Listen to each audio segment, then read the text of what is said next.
Armizraeci Pokau Harni Sogam Zomi Armizraeci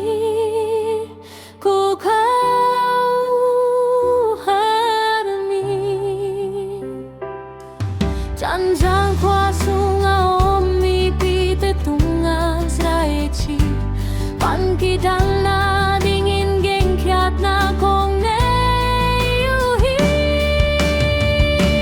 Sadar tonzang sangin le tual pikim tau tonzang Lutsil na leza tu pikin pakitum Pantonzang lut na kinteng akwa maheto agam sung kwa sung lama na painay kayo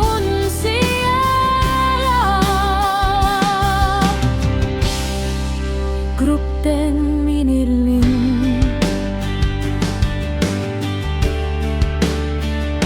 Siah lua abu ahi maninipi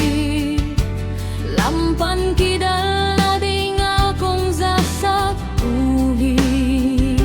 Si kanzang galsung kido na paninihing matsena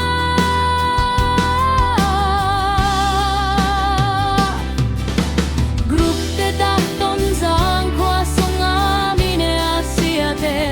Uabanin kong song dingwa karakiat masia Umipite baksuk fakto na te